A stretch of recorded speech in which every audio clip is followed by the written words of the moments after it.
بسم الله الرحمن الرحيم. نحمده ونصلي ونسلم على رسوله الكريم، أما بعد.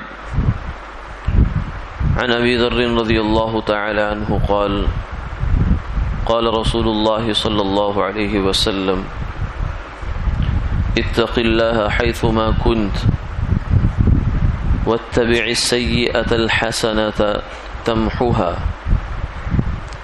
وخالق الناس بخلق حسن، او كما قال عليه الصلاة والسلام. ابو ذر رضی اللہ تعالی عنہ سے مروی ہے کہ رسول اللہ صلی اللہ علیہ وسلم نے یہ ارشاد فرمایا کہ تم جہاں بھی ہو اللہ سے ڈرو، اور برائی کے بعد نیکی کرو، وہ نیکی اس برائی کو مٹا دے گی، اور لوگوں سے اچھے اخلاق کے ساتھ پیش آؤ۔ سیدنا ابو ذر رضی اللہ تعالی عنہ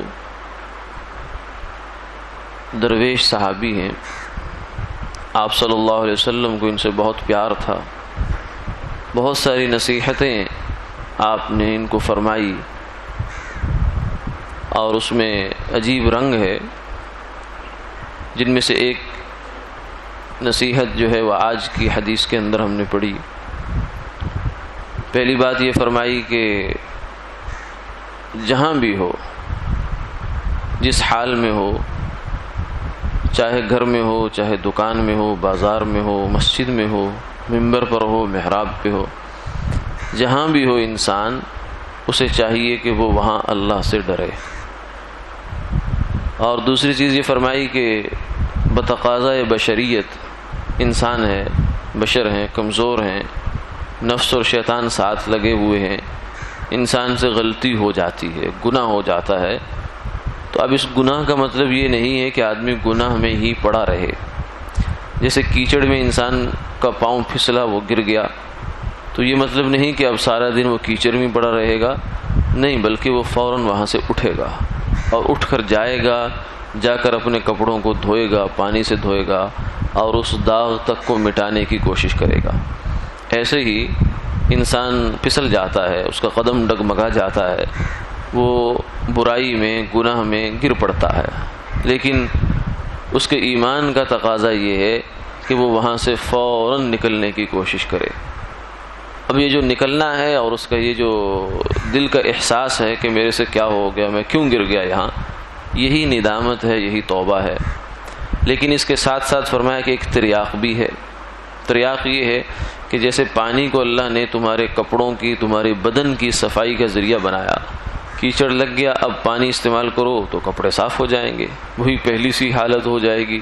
اسی طریقے سے اگر گناہ ہو جائے تو توبہ کرنے کے ساتھ ساتھ توبہ ہی کی یہ ایک آگے توسیع ہے کہ تم نیکی کا کام کر لو۔ کوئی برائی ہو گئی تو اس کے بدلے میں کوئی اچھائی کرو۔ ان الحسنات یذھبن السیئات، قرآن پاک میں ہے کہ نیکیاں برائیوں کو ختم کر دیتی ہیں، ان کو لے اڑتی ہیں۔ تو اس لیے فرمایا جب برائی ہو جائے تو نیکی کرو، وہ نیکی اس برائی کے اثر کو مٹا دے گی۔